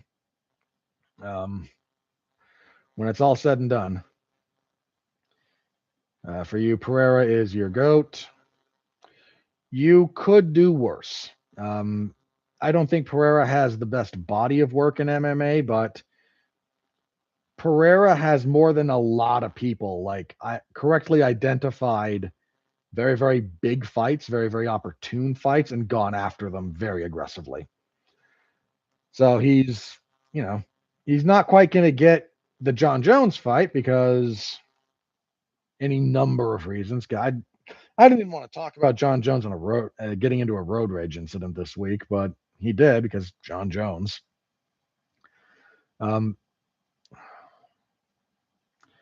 You think Pereira would have beat John Jones? I am very unsure of that proposition. John Jones may be a headache to cover. He is the best in-cage fighter I've ever seen. He has the best fight IQ I've ever seen. I have never seen anyone make as consistently good decisions as him. And if he was calling out Pereira, it's because he knew how he was going to approach that fight and how he was probably going to win. Doesn't mean he couldn't lose it, but I think that's a very tough matchup for Pereira. I think he has a much easier one.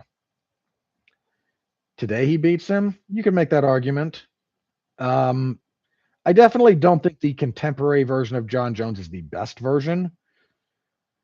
I just think even the current version of John, I think gives Pereira problems. Not insurmountable problems, but serious problems. Like, when was the last time Pereira fought someone who was really good at range and also really, really good about like getting him down? He hasn't fought a serious wrestler in a long time. Ankalaev was the closest thing to it. And again, you could pick Pereira. You could convince me that Pereira would win. I don't think that's a bad call. I just don't know that I would. I don't pick against John Jones at this point. I haven't picked against him in a really long time. I did when he fought Gon because I was stupid. Yeah, Ankh would be the closest. And look at how Ankh fought him both of those, the first time and the second. He didn't really try to wrestle him. And frankly, the fact that Ankh got as much off as he did in their first fight because Pereira was worn down. Like, again, I'm not anti-Alex Pereira. Like, Poatan was great. He kind of saved the UFC in 2024. He was their MVP. He shouldn't have been fighter of the year, but that's another discussion. And yeah, I'm looking forward to him taking a crack at it. It's an interim belt. I wouldn't favor Pereira over Tom Aspinall either, for the record. I think Aspinall's smart enough to make him wrestle, big enough to like tackle him down, and Aspinall on the ground is better than Pereira. I think Pereira has a very good shot at taking the interim belt because of who he's fighting. And if you're the UFC, that's not a bad way to go about doing business. And if you're Pereira trying to be a 3-weight world champion in the UFC, nobody's done it, even at the interim level, which is what he would be getting. So who knows how that's going to be viewed historically. If someone else does it full, they'll be above him. But Pereira has identified big fights and has gone after them, and he's here to make money. Hey, I ain't going to blame him for that. Aspinall over Pereira more than John over him. That's fair. Stylistically, I think that's very fair. Yeah. So when we get to that one, we'll get to it. That's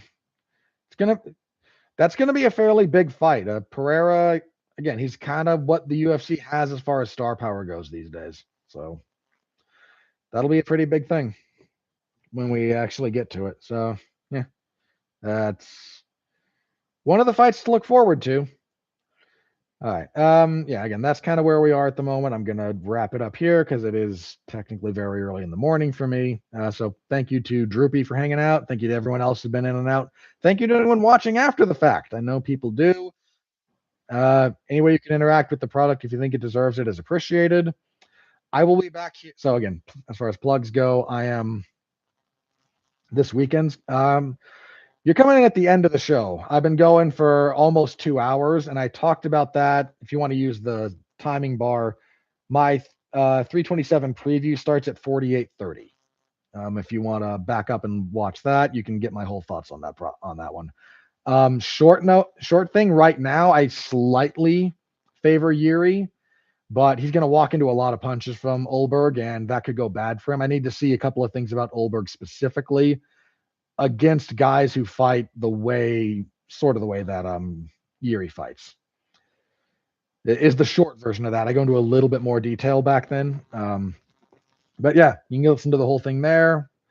Appreciate you stopping by, man. Thank you very much. So again, as far as plugs go, I will be covering over on Damn You Hollywood on the W2M network. We will be talking the Super Mario Brothers Galaxy movie.